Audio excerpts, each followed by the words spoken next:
Everyone, welcome to the planning board regular meeting on Thursday, April 11th. That is today, and it is 9:30.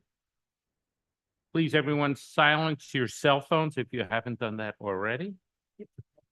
And mine is. Mr. Hart, please call the roll. Member Powell, Present. Member Chinovsky, Present. Member Axelrod, Present. Chairperson Goldenberg. And I'm here.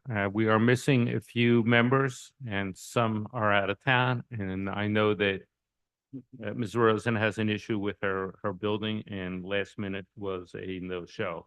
So could we please all rise for the Pledge of Allegiance?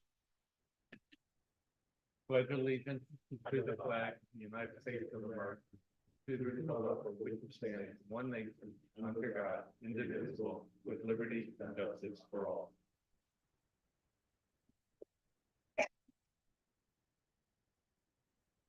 Yeah, he's slipping. I gotta be careful here.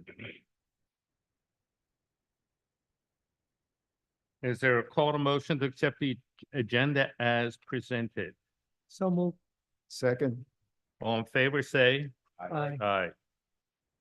Swearing in of the public, so for those giving testimony, please stand and raise your right hand to be sworn in by Mr. Hart to provide testimony for the application you are affiliated with. Mr. Hart, please do the honors. By the authority vested in me as a notary of the state of Florida, do you swear or affirm that the testimony that you're about to give is the truth, the whole truth, and nothing but the truth? Thank you. Thank you. Are there any corrections to the minutes of March 14th, 2024? Hearing none, may I have a motion to approve the minutes of March 14th, 2024? So moved. Second? All in favor? Aye.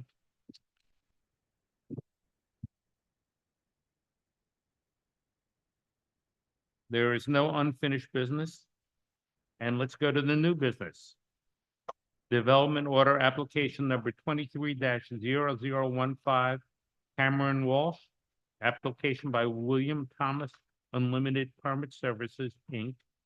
for a special exception request to install a 27,000-pound capacity elevator boat lift for the property located at 1002 Grand Court. Do any members of the board have any ex parte communications? Nope. Hearing none, Ms. Allen, I think the ball is in your court. Hey, good morning. For the record, Ingrid Allen, Town Planner. So as indicated, this is a request for the installation of a 27,000-pound capacity elevator boat lift. Let's go ahead at take a look at the aerials. They do start on page 14 of your packets.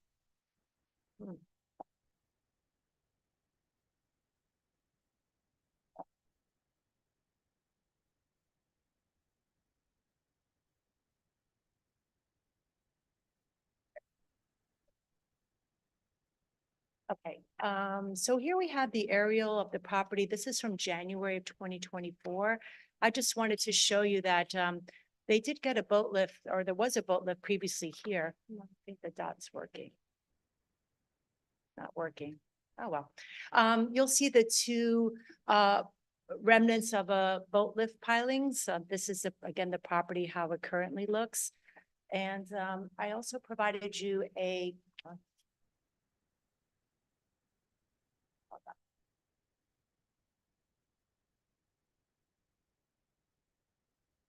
an aerial from January of 2023.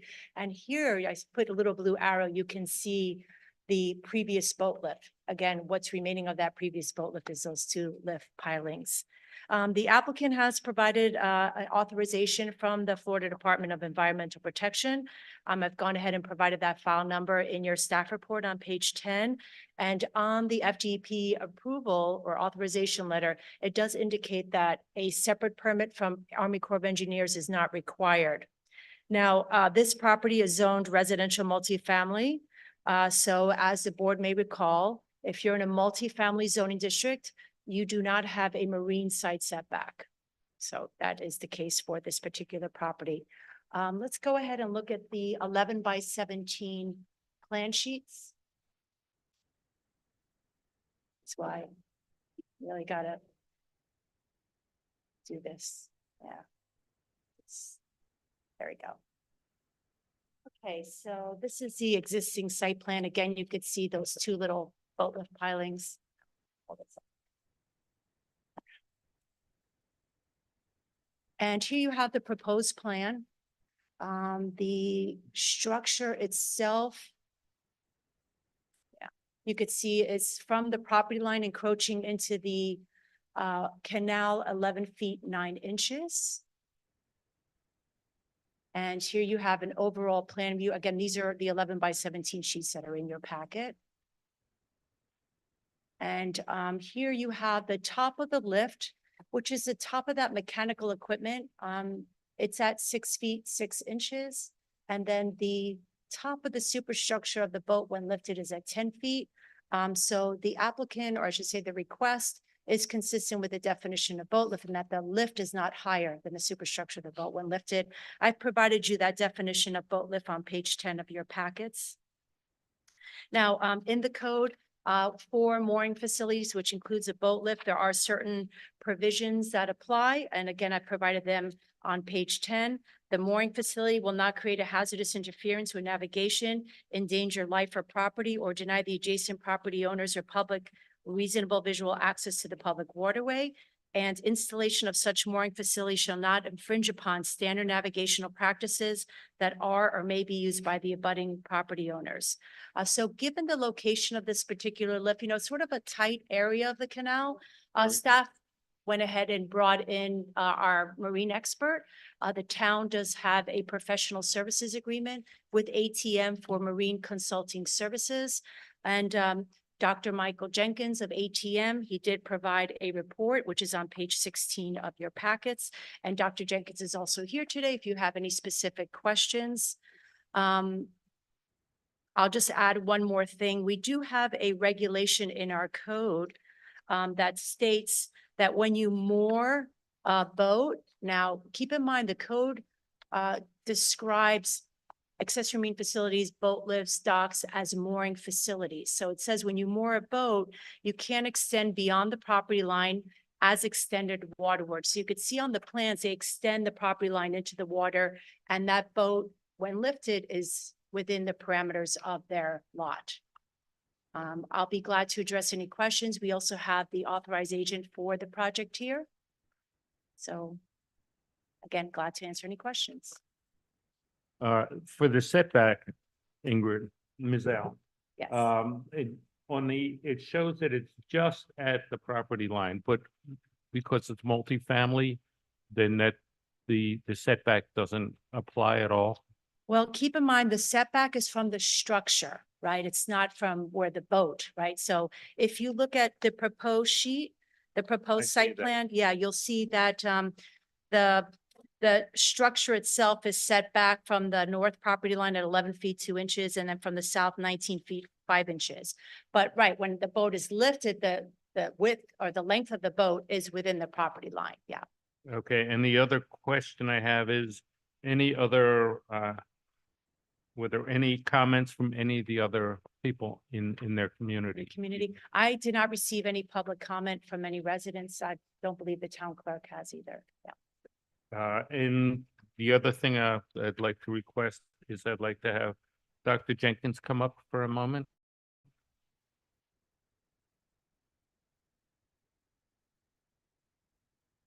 Good morning. Good. Were you sworn in?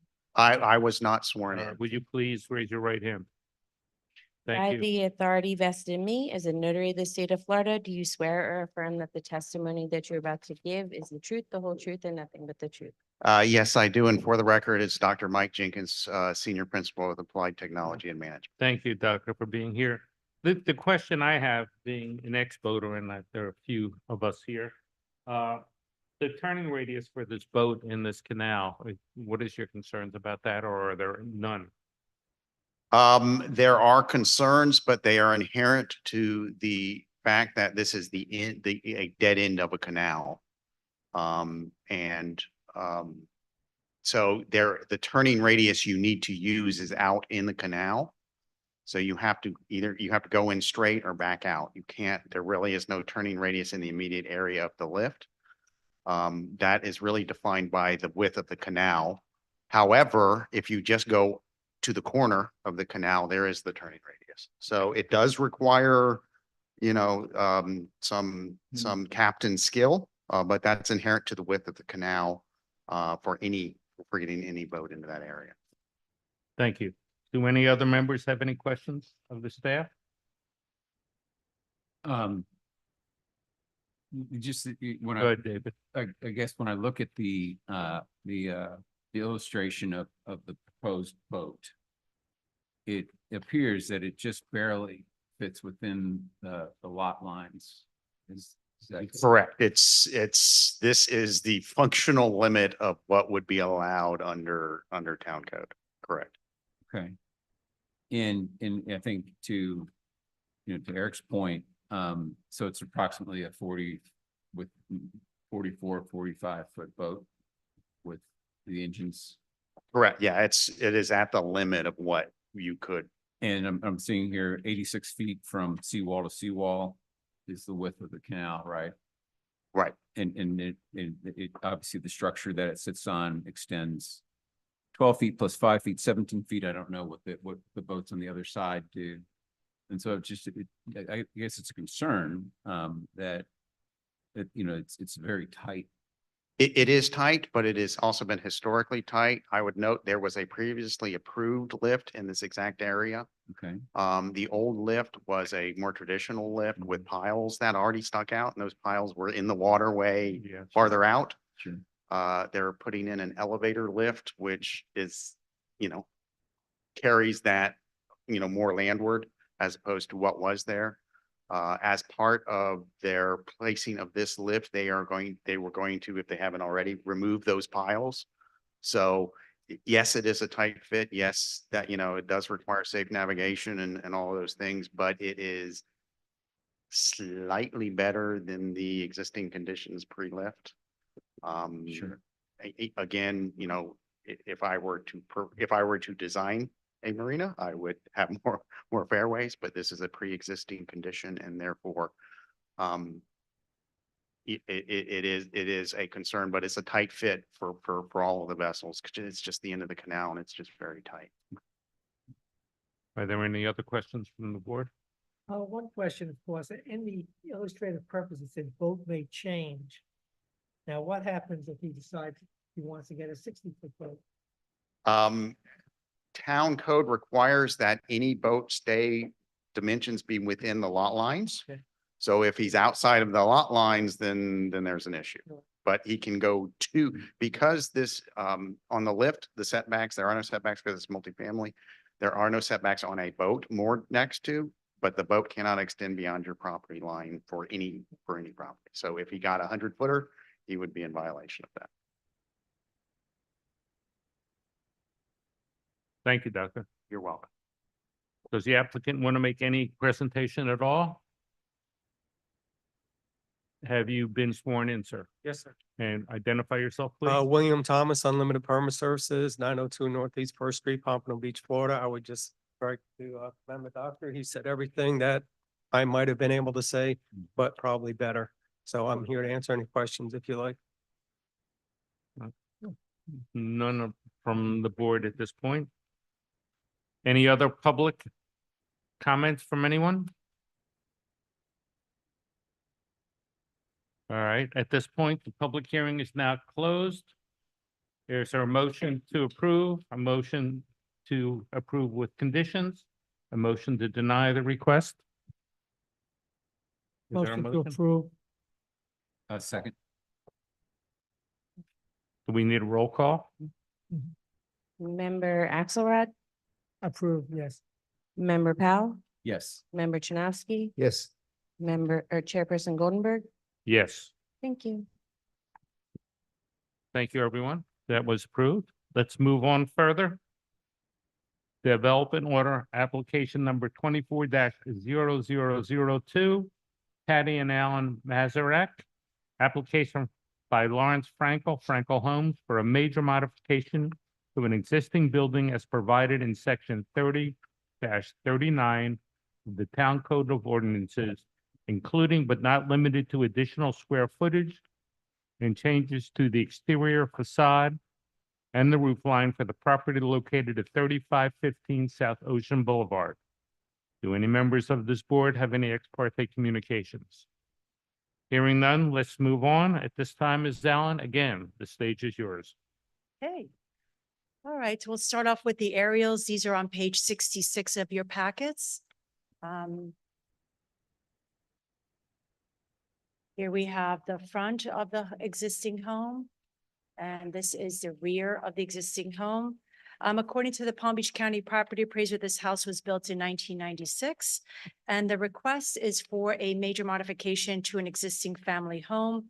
On page 62 of your packets, I provided you the description of a major modification per section 30-39 of the code.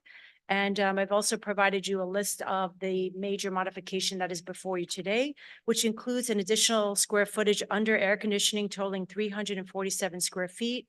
There's also a new covered entry. There are exterior facade changes, including but not limited to alterations to the windows, doors, balconies, railings, and columns. And they're also there's an alteration to the roof line.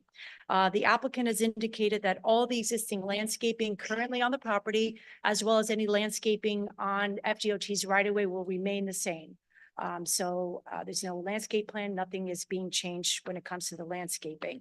And I also indicate in your staff report that this major modification, the changes that are happening, they're all west of the coastal construction control line.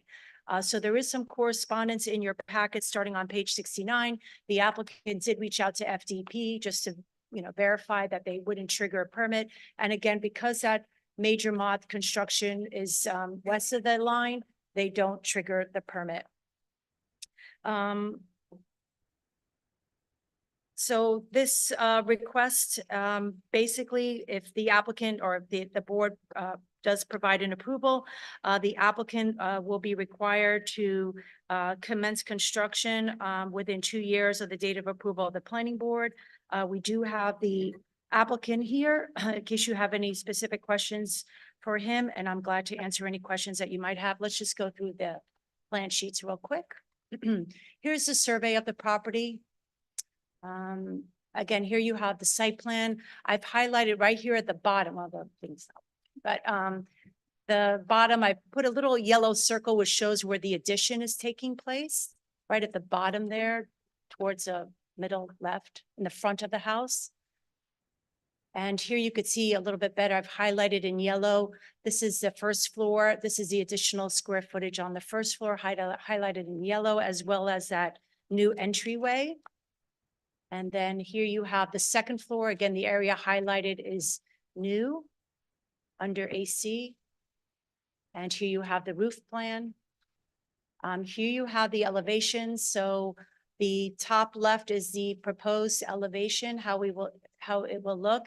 And to the right is the existing condition. And then the bottom is the rear elevation as proposed. And then you have the existing condition in the rear. And then, of course, you have the right side and the left side elevation as well. Again, I'll be happy to address any questions. Again, Ms. Allen, you've done commendable work on this. Do any members of the board have any questions of the staff? I have one question. I'm just curious, in the garage area in the front, have you had any problems with drainage going into that? That's what I thought. I hate that. Must have been my question. Yes, earth shaking. Still working. Oh, no, do we have an earthquake down here in Highland? No, No. not at all. And obviously they've handled all the drainage issues as been brought up. This particular request did not trigger a drainage because they're removing a planter, so there's not additional drainage that is triggered. Okay. Yeah, this was reviewed by our floodplain administrator, which is also our building official. Yeah. Any members of this board have any other questions of Ms. Allen? Thank you, Ms. Allen. At this time, do the applicants have any comments to make? Please identify yourself. If you don't mind, I just wanted. Yeah, no problem. Good morning. My name is Carlos Linares with Randall Soft Architects. We're the architects of the project. We did submit the same PowerPoint that Ms. Allen also provided. We also wanted to illustrate a rendering that we wanted to show you guys just to answer any questions as far as what we are trying to do. Ms. Allen obviously described the addition that we're doing towards the front.